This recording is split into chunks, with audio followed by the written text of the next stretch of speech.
Hi, Scubbirder here. So, I am going to dig into how I plan on upgrading this extension cord that I've been using for the last 4 or 5 years whenever I have to go out and about and do work, because I'm always needing something for, like, a heat gun or a tester or a soldering iron. And this unit has come in super handy. Now, I'm going to be sure to put links in below for all of the stuff I use and all the things I do. So, you can critique and review and also try and do it yourself. So, without further ado, let's talk about this extension cord. So this extension cord you can buy off the shelf. There are probably tons of different versions. This one here came from Canadian Tire here in Canada. It has a 25-foot retractable extension cord that comes in handy because you only have to pull out as much as you want to use. It has 4 receptacles on it. That's 3 pins. So you've got your hot, neutral, and ground. This is key when it comes to being safe. It's got a little on-off switch. The little light inside lights up to show you if it's on. Let's plug it in right now and take a look. So I'll pull off enough just to make it over to my existing power bar.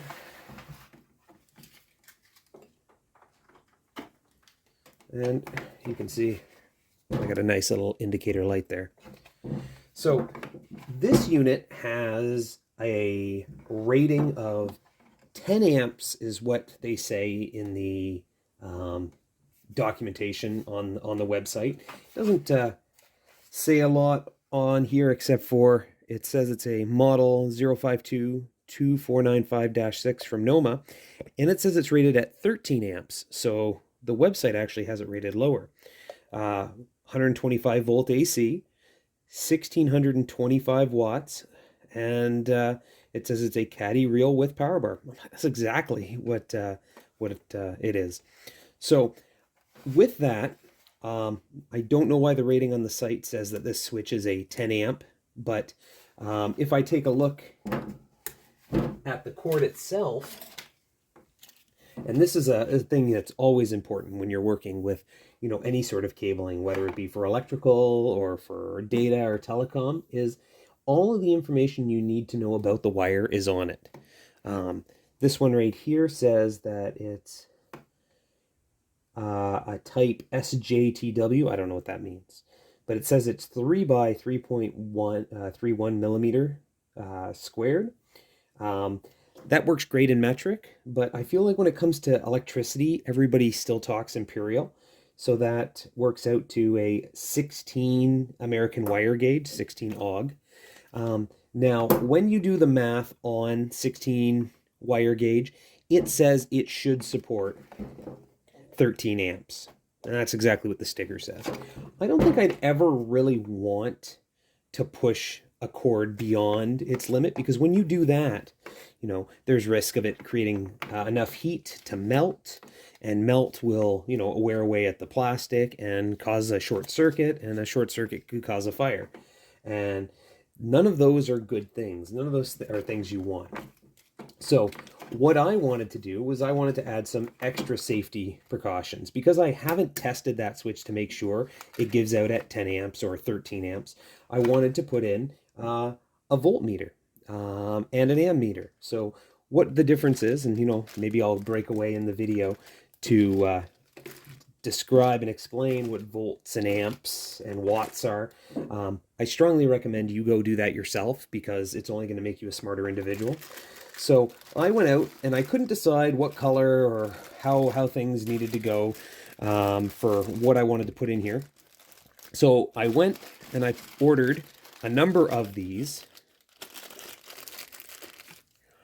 volt amp meters that take 120 volt input and then have a little connector for this inductive magnetic ring.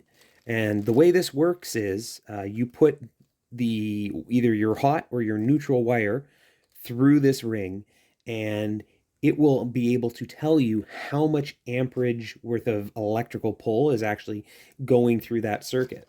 So you're not actually needing to read the amperage right from the conductor, which is a little bit safer. So I figured that's the route I wanted to go. Now, because the little light on here is red, I thought red would have been a good bet. So there were two different styles. There was square and circular. And I'm like, well, I don't know. Let's try square. And then I grabbed a couple circular ones in a different color. Like here's blue, and here's a clear one with, I believe it's yellow LEDs.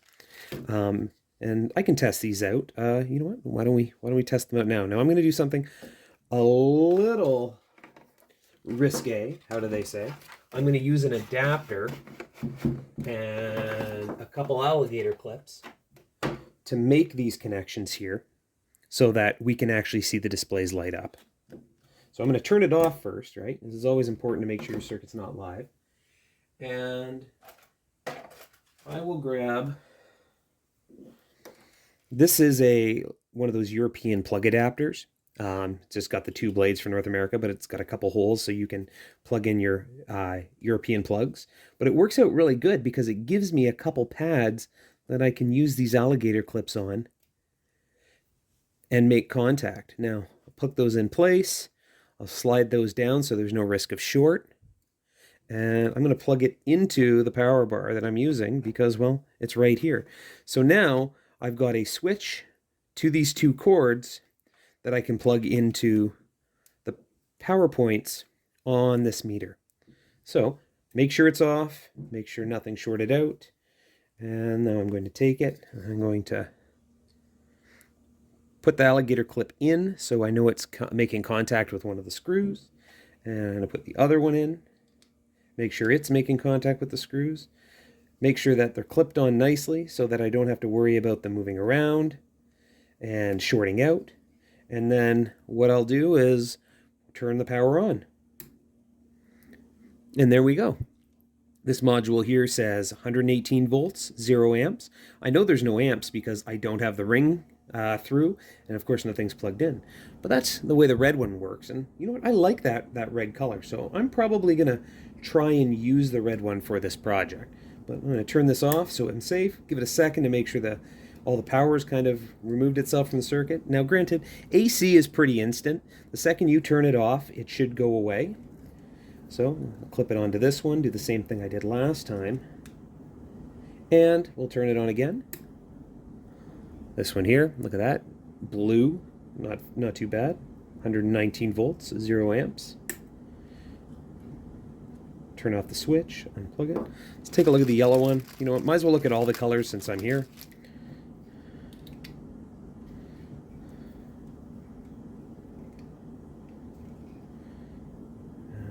Turn it on.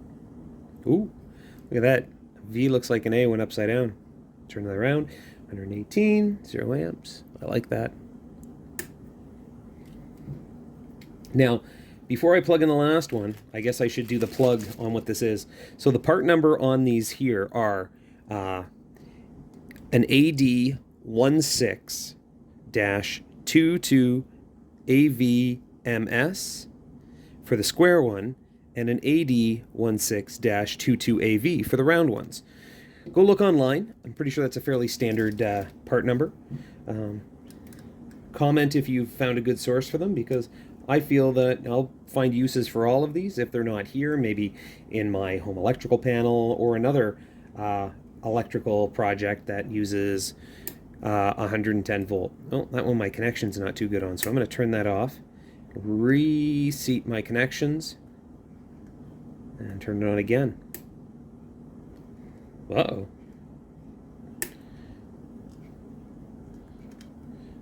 Third time's the charm. Let's go with that.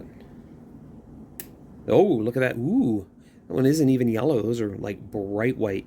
118 volts, 0 amps. Turn that off.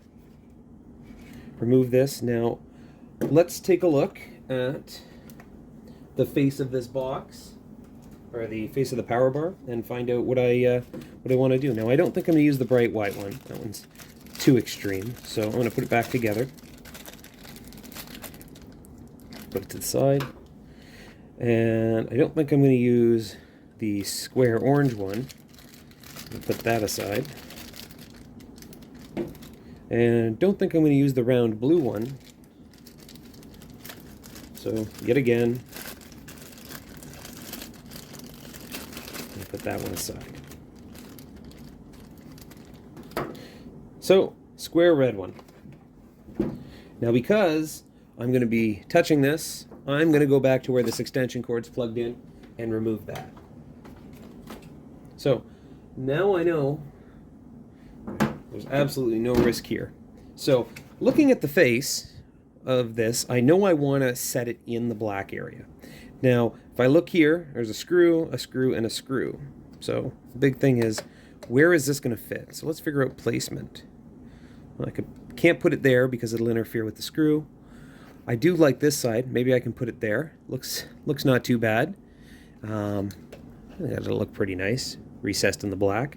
And over here, no, it looks like it bumps into the handle, and the square looks pretty close to those receptacles. You know what I'm going to do?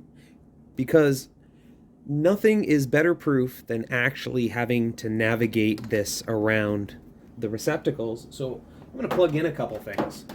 Because the circuit's not live, I don't have any risk of, hurting myself. So plug in, a couple 3-prong cords.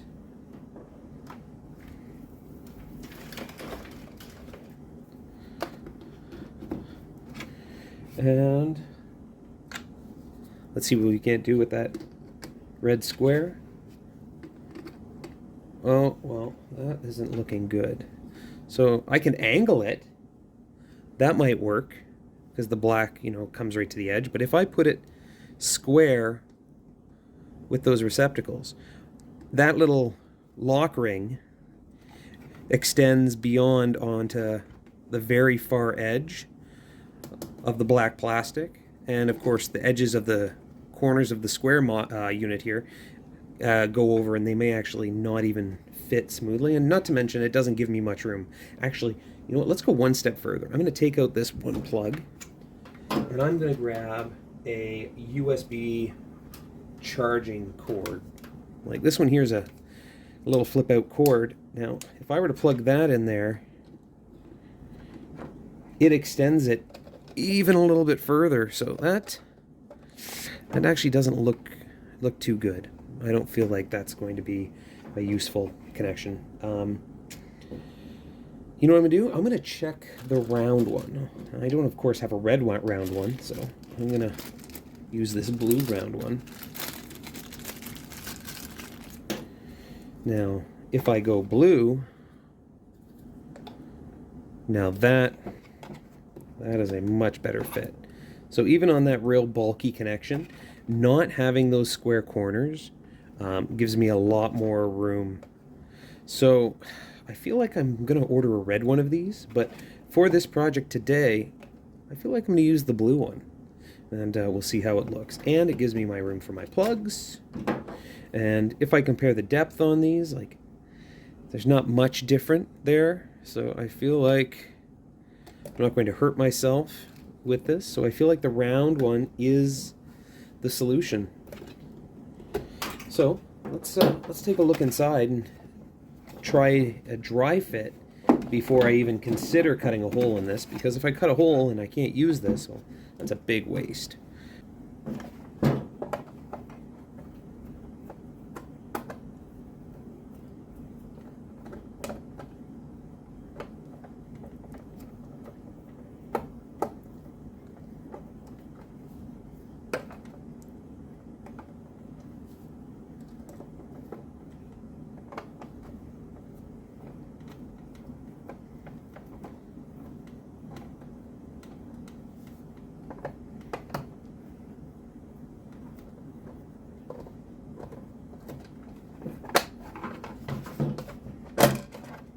So the whole back comes off as one piece. Make sure that I don't lose any of my screws.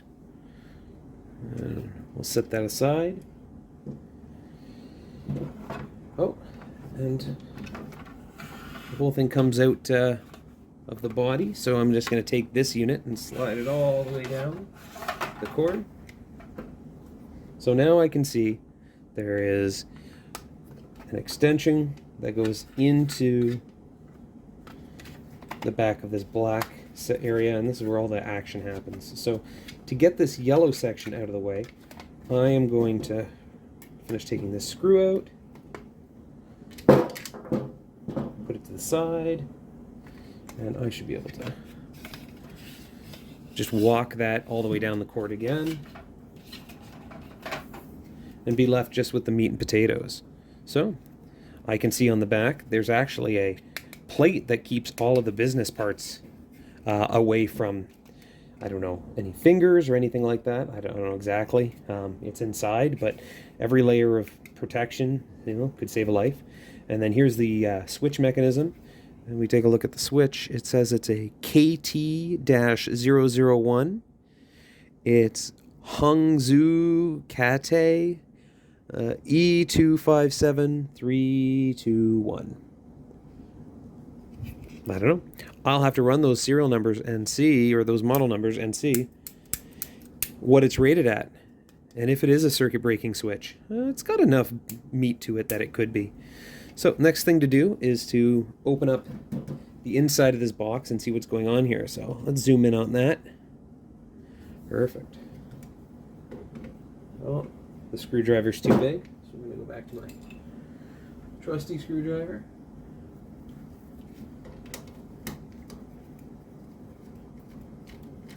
One,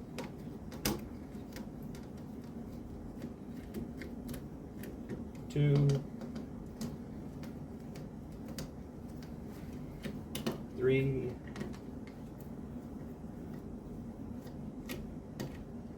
four. And that plate comes off.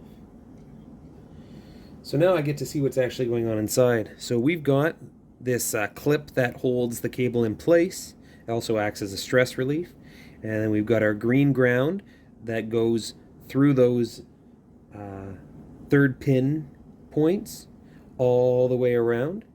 And it uses these little copper plates to kind of make those contacts. So I feel, you know, over time, maybe squeezing those little contact points together will give me a better connection when it comes to my receptacles. And then I see the neutral, the white is the neutral. It goes through this bus bar here, and then goes to this bus bar here. That way it hits all of the neutral pins.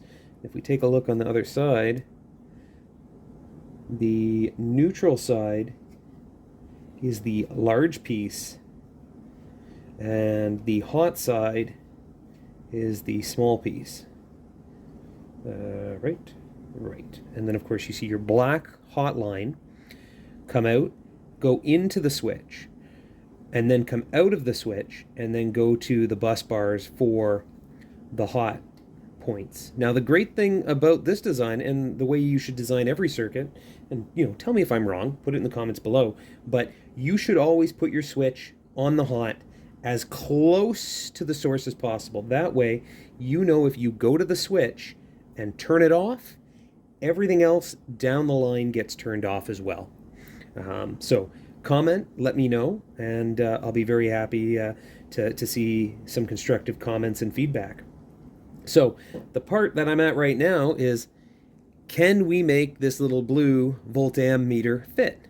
So we were looking at where we were going to put it. So I'm going to go to the other side, and as I say, I wasn't going to put it under the sticker. I was probably going to put it on one of these two ends, but of course not this end because of the screw. So it would be this area. So let's flip it back over and take a look. And right here, there is a lot of good real estate.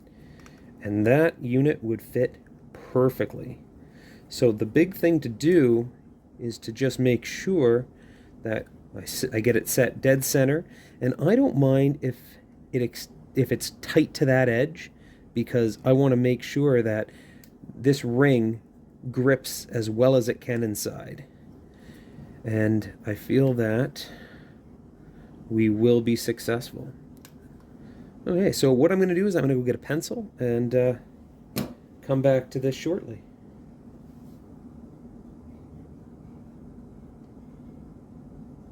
Okay, so I've got I got my pencil. Beautiful 2mm Stettler pencil. I'm going to take my meter, and I'm going to put it right to the edge. I'm going to go as far away from the contact points as possible, and I'm just going to trace it. A little extra slate never hurt. And the other side.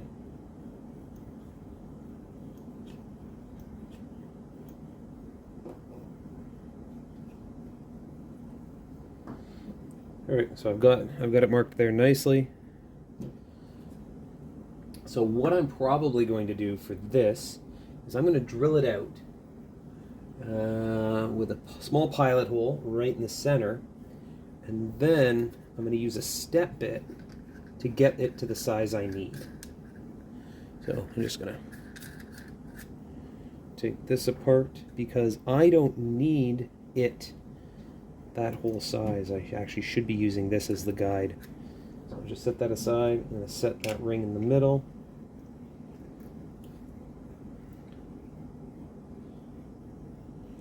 And I'm going to retrace the inside. Now I have a feeling I may have to trim a bit, but when I'm working with the drill, I'll just give it a little wiggle, and that should kind of ream it out just that little bit extra that I need. So there we go. I don't know if we can see that there. You guys can. There's the circle. So next step is to find a drill to make the pilot hole.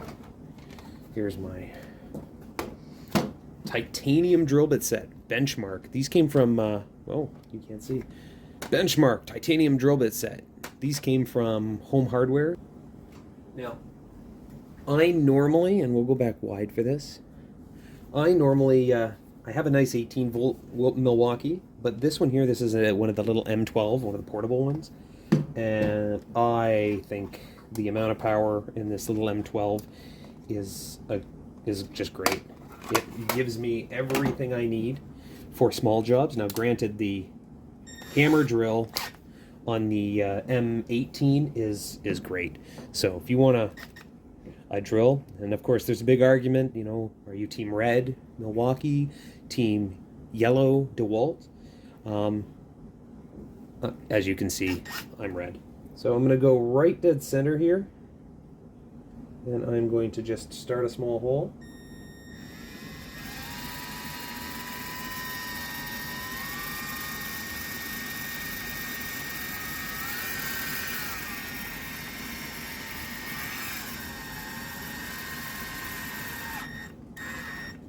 Through.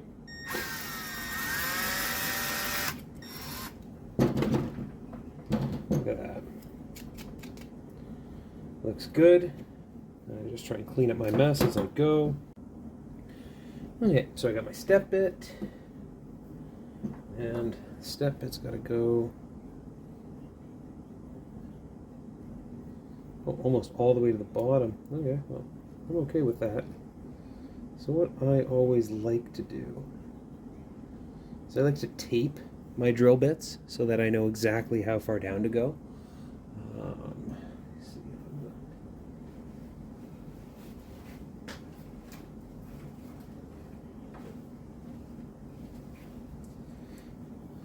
Piece of electrical tape. So I'm going to go right down to that last piece. So that's really quite easy. The great thing about a drill bit being round is you just turn the drill bit, and you can get that little indicator on there. Done. Now, I've never used a bit that big in one of these little guys before, so we'll find out now. And the chuck fits it. Perfect. Done. Okay. Get this stuff out of the way.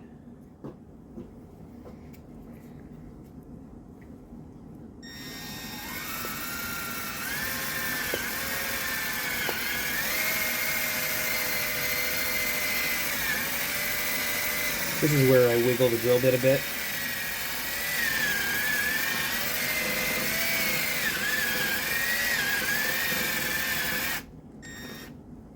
It's coming along nicely, actually.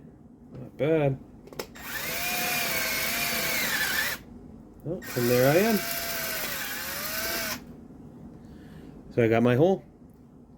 Looks nice and clean. Now what I'm going to do, before I clean up this mess, just in case I have to drill some more, I'm going to see if I can drop this in. Ooh, threads aren't quite fitting. I'm going to unthread it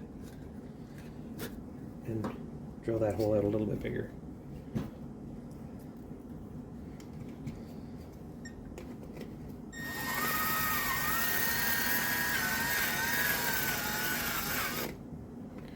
Give it that little wiggle.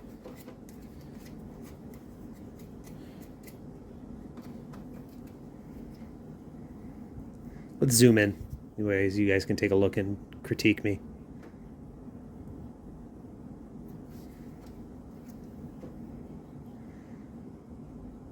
Okay. Oh, now it slides in like butter. Oh. Okay. And we'll take our ring.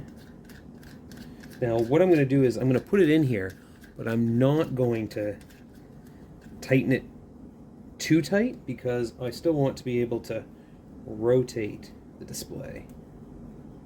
I figure have it in line with the plugs. Now the question is, did I mess up with my hole?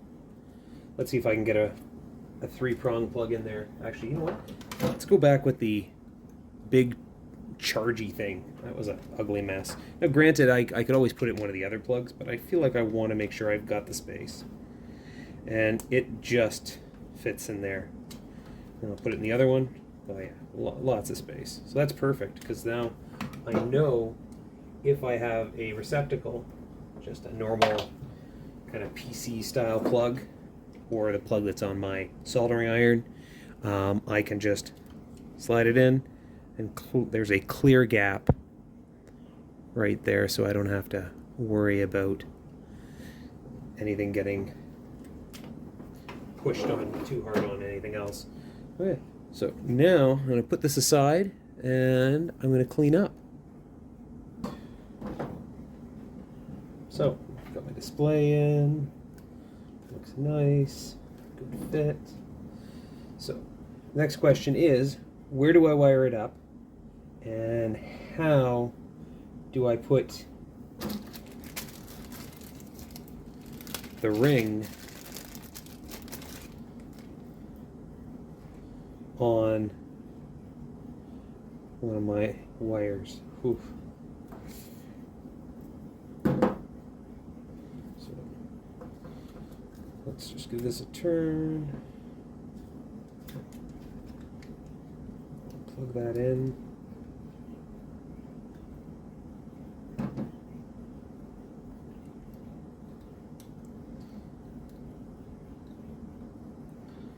I could probably shorten this, but what I'm going to try and do is just coil it up to make it the exact length I need. Okay, so hot, hot, hot, hot, neutral, neutral, neutral. Okay, I found myself some 20 gauge wire, so that's what I'm going to use here.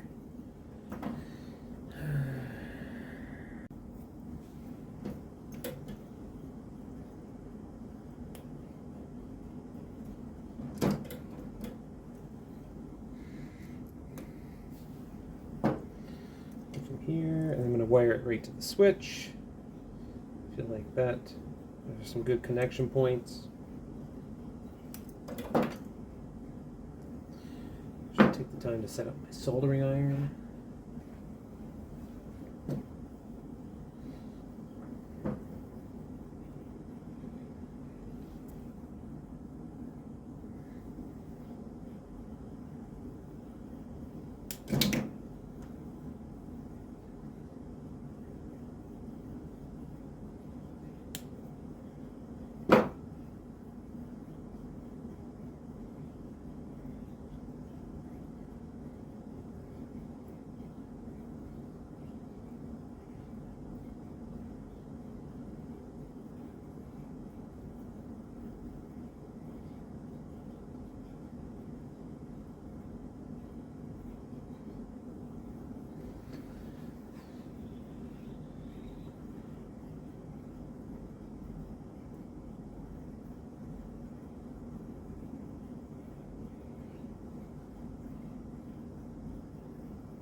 curl in it, so I can wrap around the screw.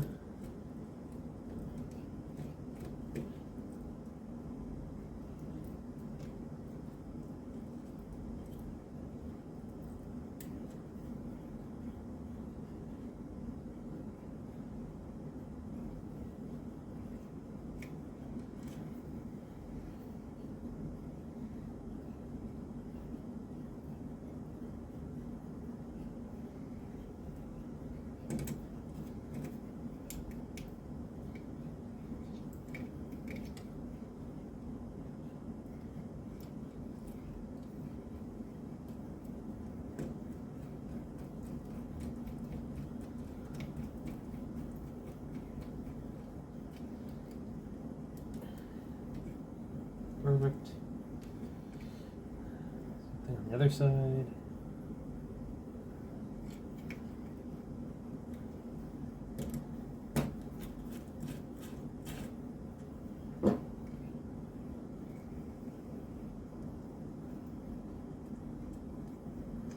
Make sure there's no little threads sticking out. Been caught in a bad situation like that before. Okay. Good, good, good. And we'll go here.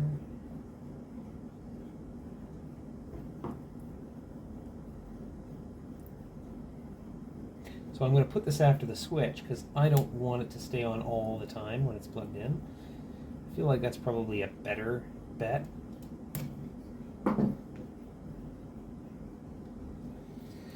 I'll just tin the ends of these.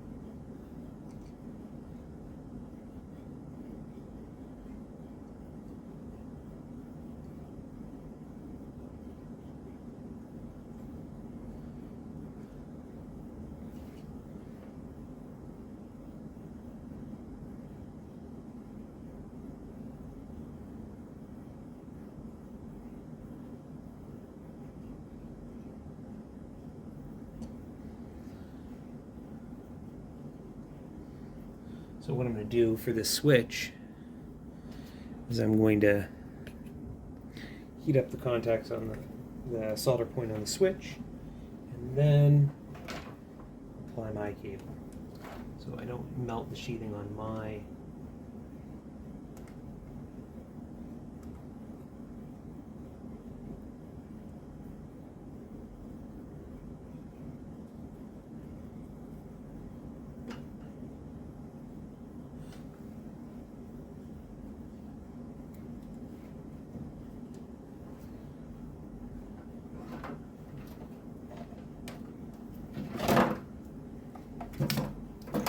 Oh, yeah, that was a mess. Another one on hot.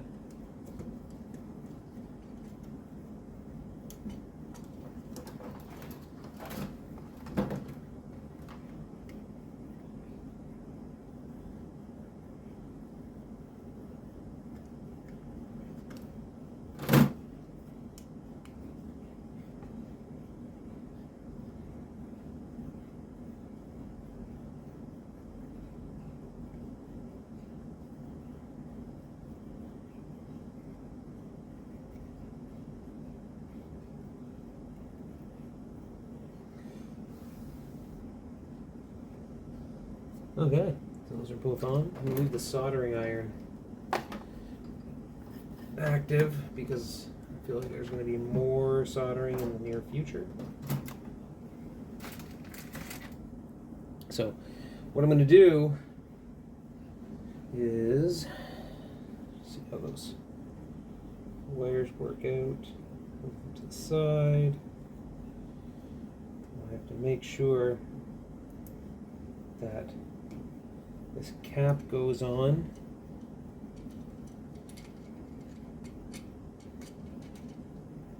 And it doesn't, so I gotta trim a little bit of it right here. Use a Dremel on that, so that's something I'm gonna have to come back to.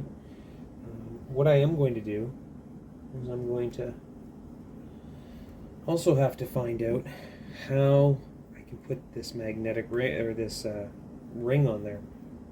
Iron ferrite? I don't know. What is this called? Let me know in the comments below.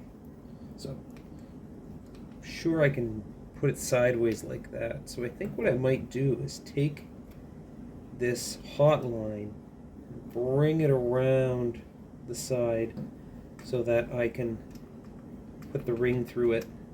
The other option might be to take the neutral line and extend it all that way around, but I feel like it's gonna be a lot of unneeded mess. So maybe what I'll do, and I'm gonna lose 3 or 4 inches off of my extension cord, is gonna take this off, I'm gonna trim this back, and then you can see what I can't do with that hot line.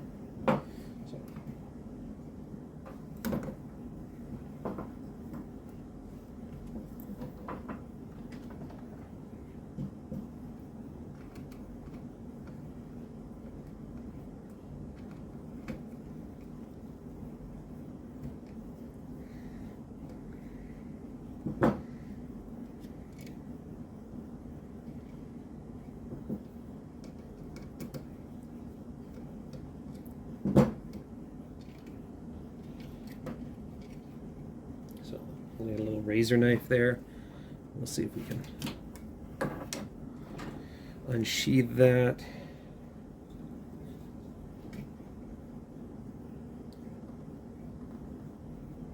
Now, always remember not to put the blade in too deep, or you're going to end up scarring your wire inside and just ruining the whole project. I think, let me just take a little bit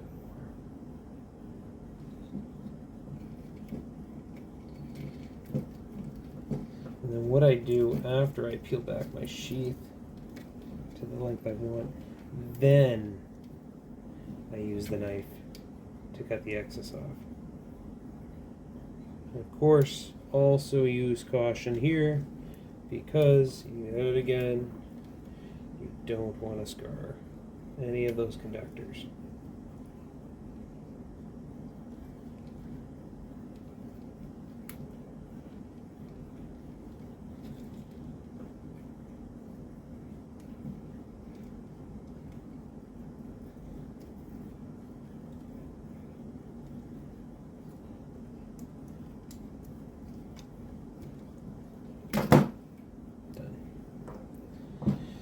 Okay, so I'm going to take that hot line,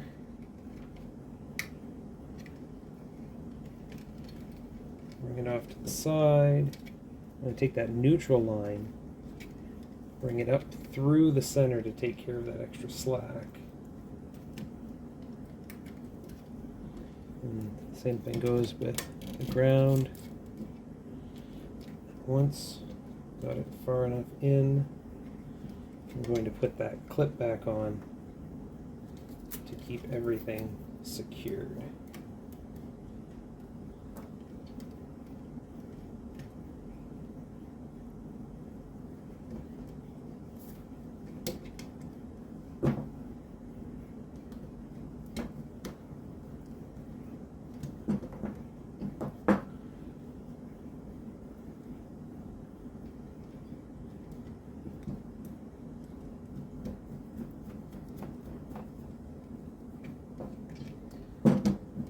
I'm going to just shimmy it up a bit more so there's some more meat for it to grab.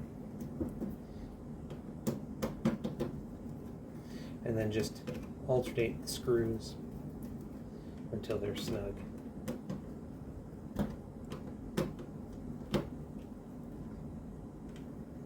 Take a look at that.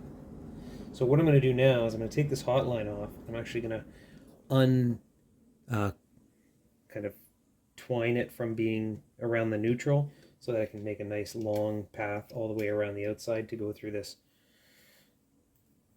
sensor. There we go.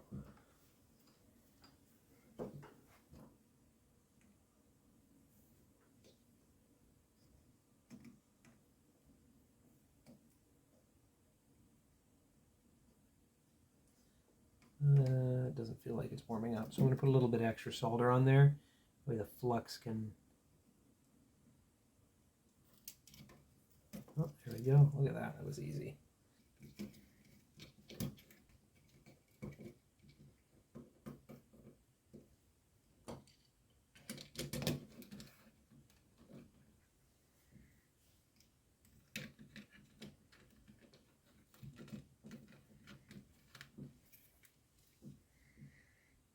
I don't know. I think that might be a little too deep.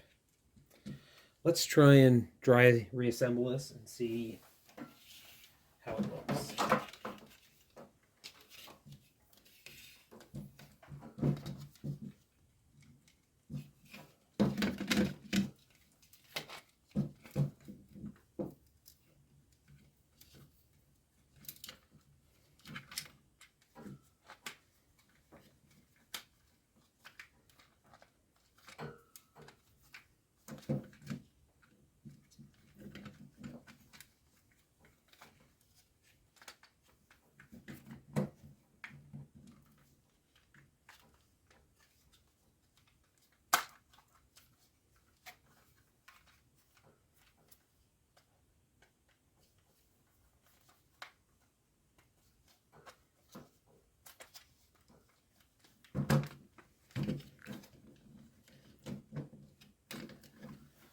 Technically, that will work, I think.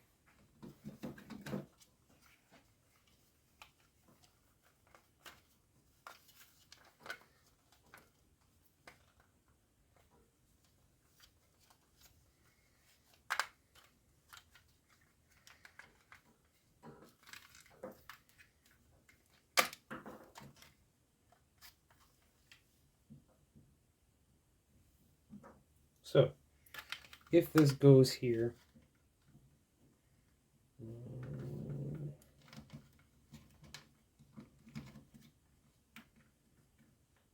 there we go. I can go across and through with no distraction. Now I am noticing something interesting, and that is there's a little additional piece of plastic up here in the body that is hitting the back of this light, or the voltmeter. So what I'm going to do is I'm going to see if I can't trim down the bottom of that voltmeter so it sits in there a little more flush. But as for that, everything else sits nicely together. So this is actually really good. So the only modification I'll need to do is to the voltmeter and to the side of the box. And everything else should fit in there. Whether it works is a different story.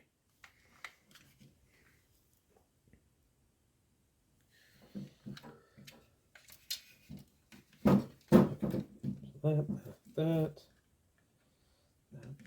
Let's see if we can take the cap off of this.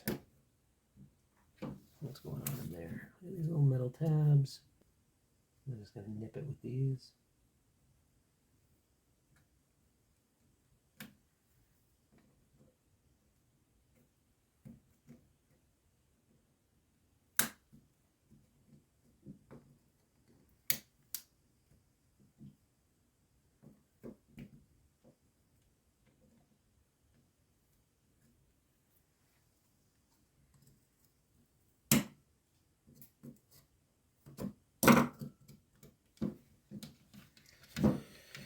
Okay, just a dry fit again. We'll see if that works around that little tab.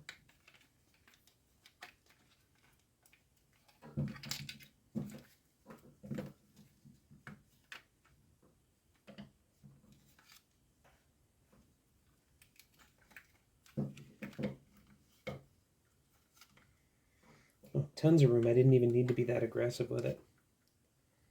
So that's good. You can see now there's no contact right there. So that makes me happy. And what I'm going to do is I'm going to take the cap, because I want to have as much protection as possible. I'm just going to nip a little bit away at it as well.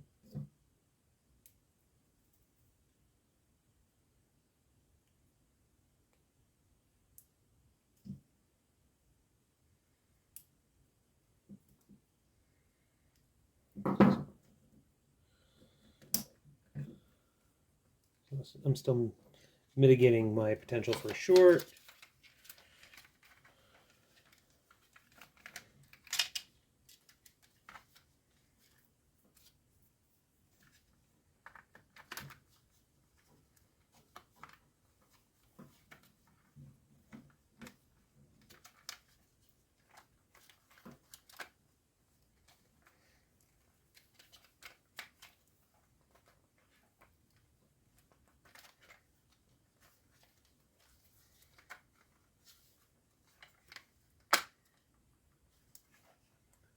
Look at that. Perfect clearance in there. Everything fits. Sensor.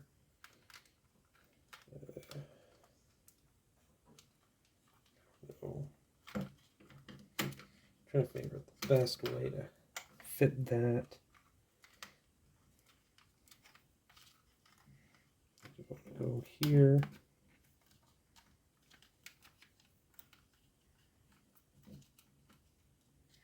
And then go to the switch. There's tons of room there, and I've made give myself enough length, so I could probably position it right down in that crevice and have it work. Okay, so I'm happy with that.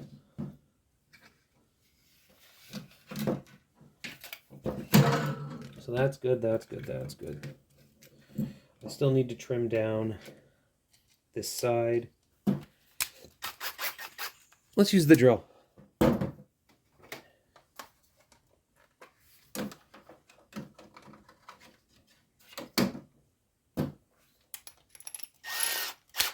I don't even need to take a lot.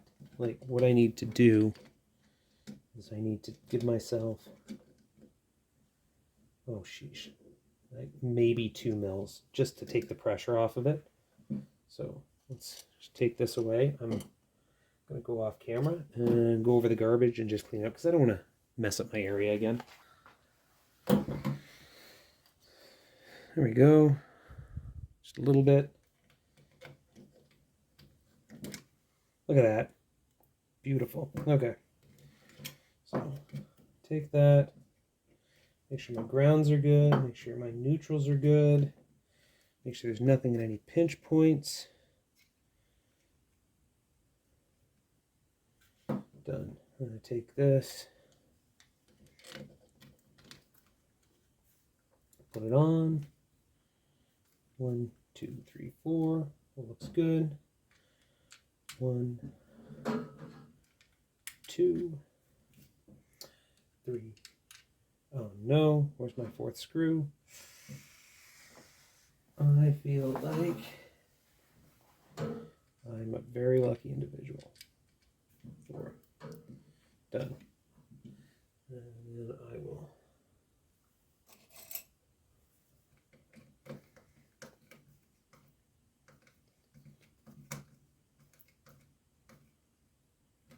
nice. Nice.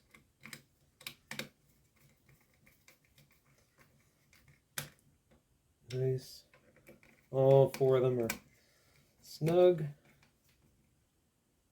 That looks good. That looks good. That looks good. Now, because these are all... That's ugly. You know what? I'm going to cut that back. I'm going to clean that up. I really want that to look nicer.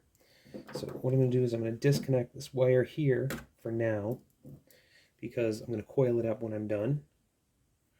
I don't know which way the coil should go, so I'm going to just put it on this way. You know what? We should test this first. So I'm going to solder this back together, ugly, and then we'll do a dry run to make sure it lights up. And then I'm going to come back and clean up these connections.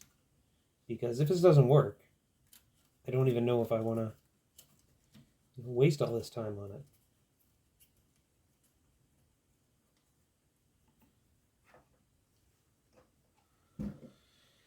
Okay, so that's in, that's on.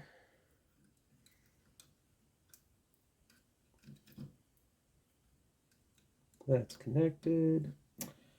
So I'm going to take this and make sure that's off. I'm going to get the other end of my extension cord.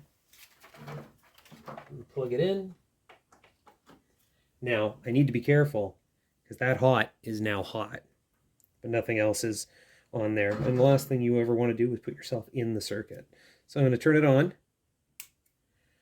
I got 119, 0 amps. I don't know a good way to test it. Actually, I do. I'm going to take that soldering iron and plug it into the power bar. So if I switch this on, I should get an amp meter reading. It says it's at 450, look at that, 0.3 amps. I would assume that's good. Now what I'm going to do is, I know it's warming up, I'm just going to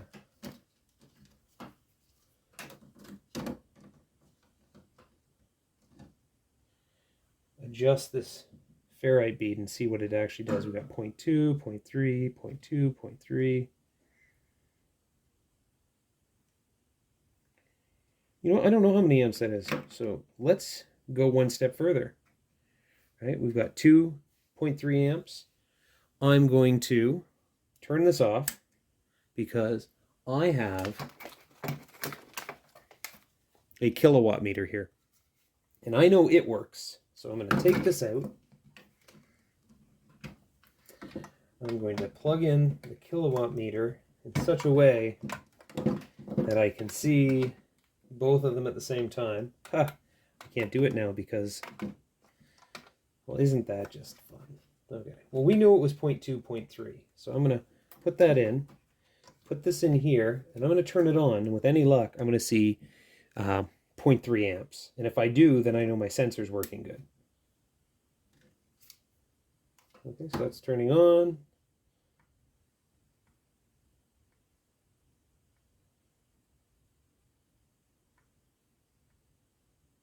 Okay, it's saying 0.00 amps.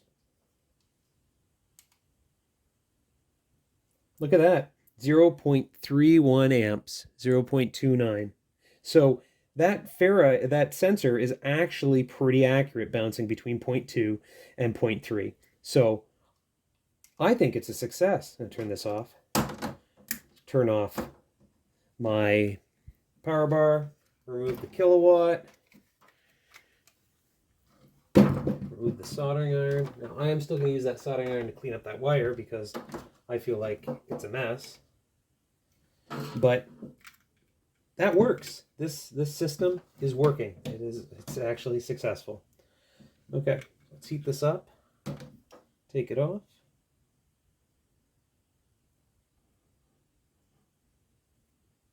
And granted, it's been unplugged for a little bit, so we'll have to wait for it to get to temp.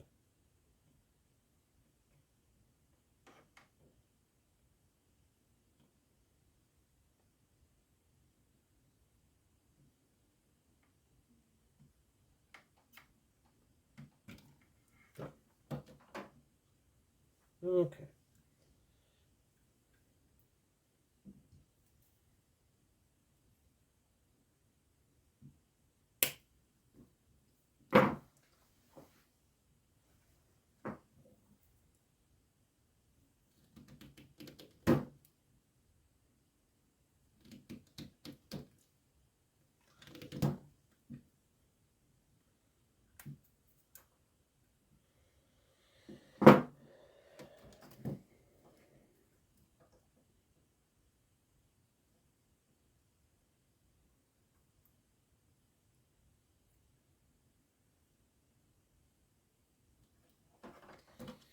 And just because I want nothing to get in the way, I'm going to use solder sucker.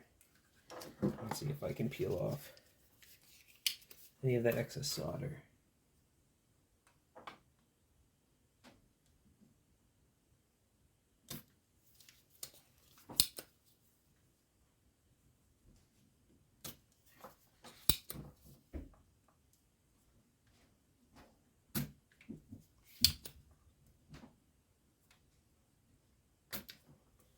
So a nice clean hole.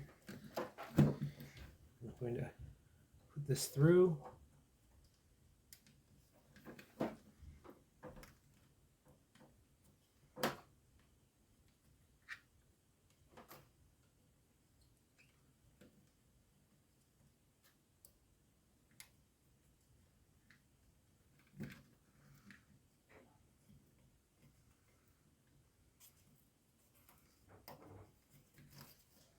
Look at that, right through the hole. That's perfect. And then add a little bit more solder.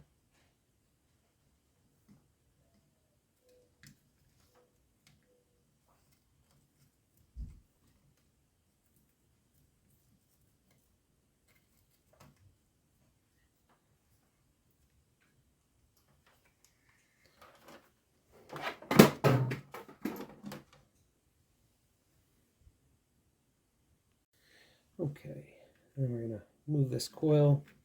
Make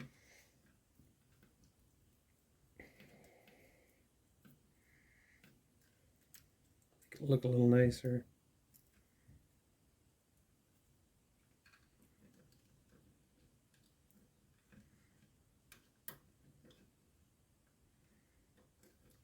Some pseudo cable management. Look at that.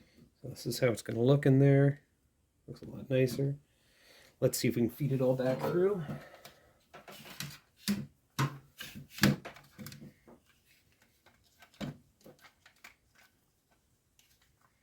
Make sure everything's lined up.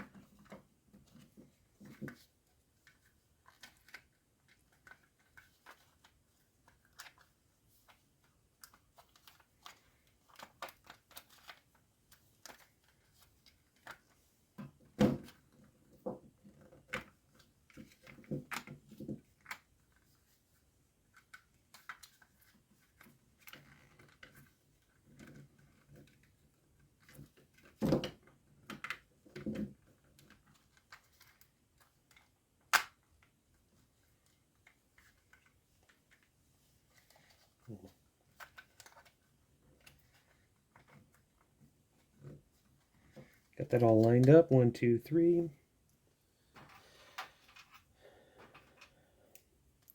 1, 2, 3.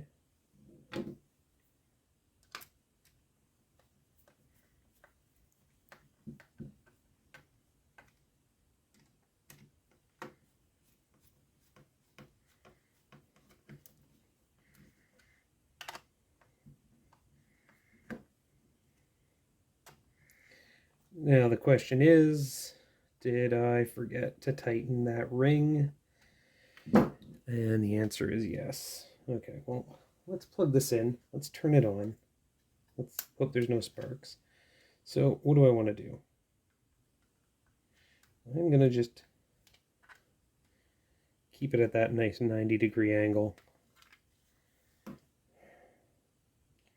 And what I'll see if I can't do is I'll use my screwdriver just to tighten it, because I can hit the teeth and I can advance them, and that should work out well. Look at that, nice and stable. Didn't need to take it apart. I'm just going to quickly snug up these screws.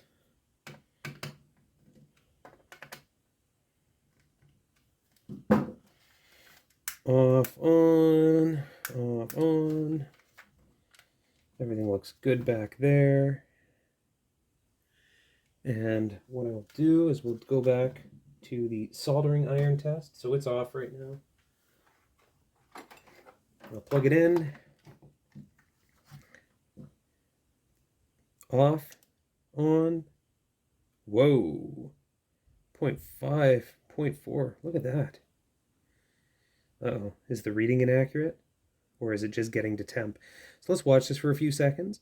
And if when it finally balances out, it goes down to a 3.2, and there we go. So once the soldering iron got to temperature, it's going to the 3.2 again. So this looks like it's working really accurately. Perfect. Turn off the soldering iron, goes down to 0. Turn off the power bar. And I think this portion of the project was successful. So that all looks good. That all looks good. I'm going to tack some of this in place with a little bit of glue because I am a big fan of things not bouncing around. So what I'm going to use here is a little bit of hot melt. Might as well put the power bar to use.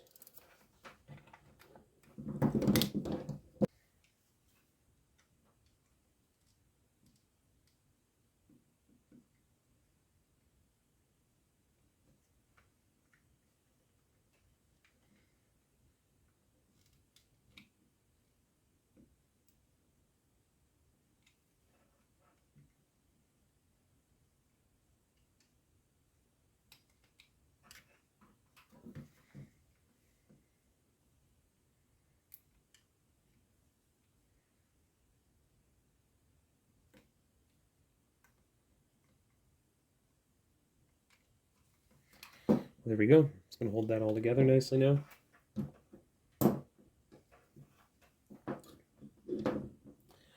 And power off. Let's feed this all back together. Okay, so we have this.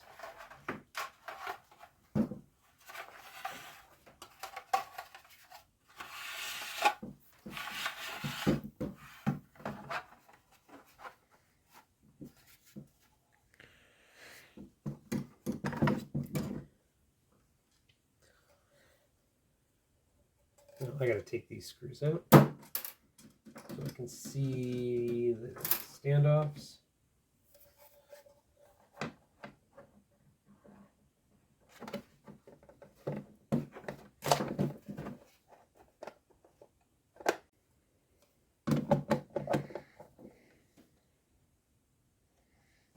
So it doesn't close right everywhere, but right here. So you know what I'm going to do? I'm going to use a heat gun. And I'm going to take this spot right here. And I'm going to stretch it because I need millimeters of space. Okay.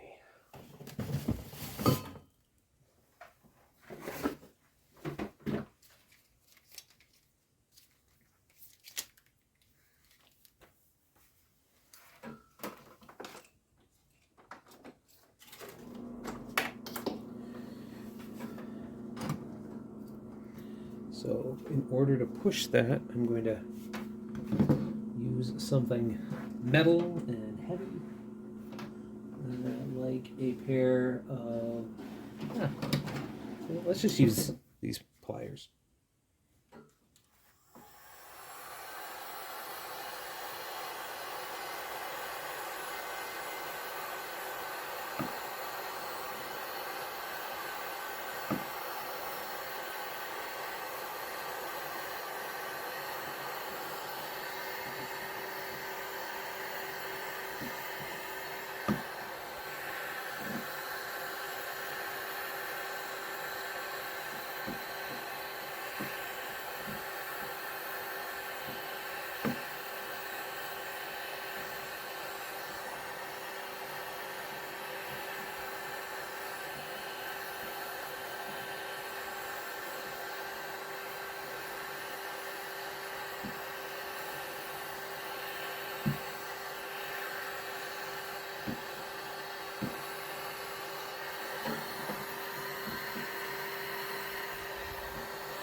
Just to make sure it's a snug fit.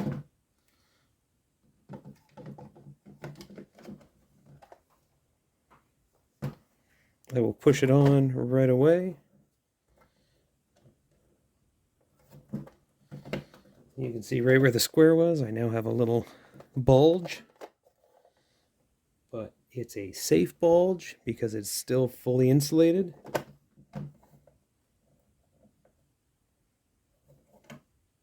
I'm just giving this a minute or two to cool down.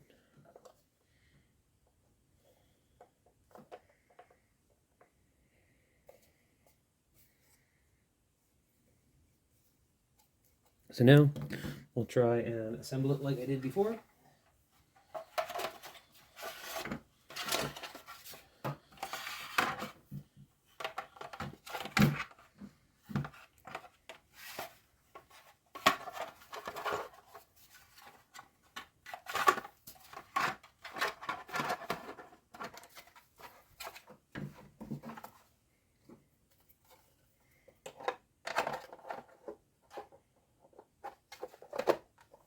Snug, snug, look at that. Snug all the way around.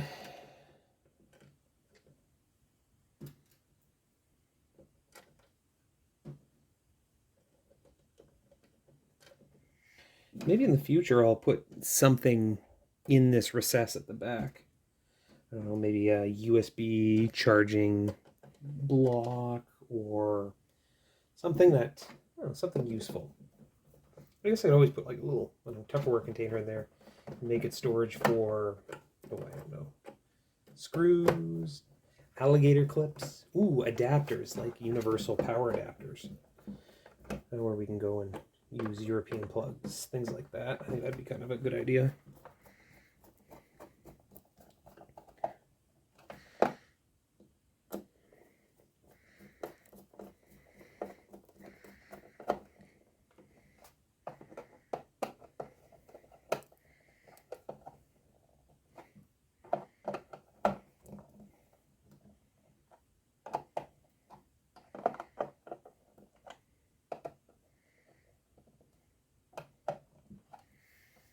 Oh, little bulge is in there. My meter's tight. Switch is still good. Okay, so let's plug it in. Turn it off first. Plug it in. 120 volts, 0 amps. You know what? I got this heat gun. This heat gun is a 1350 watt heat gun. I say, let's see, let's put this little ammeter to a test. Ready? Whoa, 5.1 amps. Turn it right up.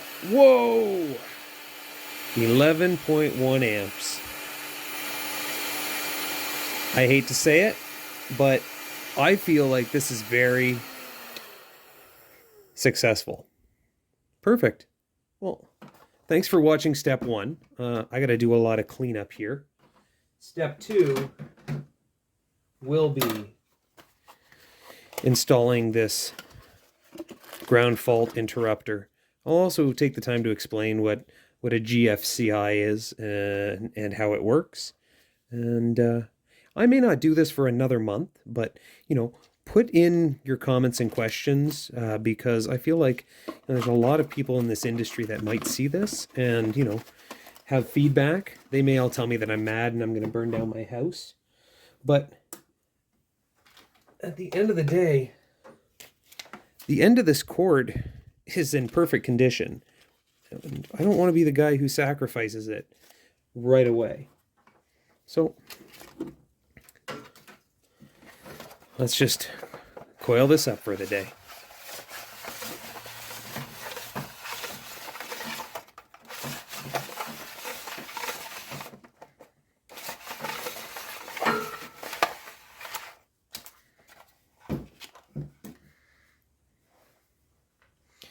Thank you for watching. Once again, I'm Scott Bruder, if it isn't apparent. And what you have to say and your feedback is super important to me. So please comment and like and share.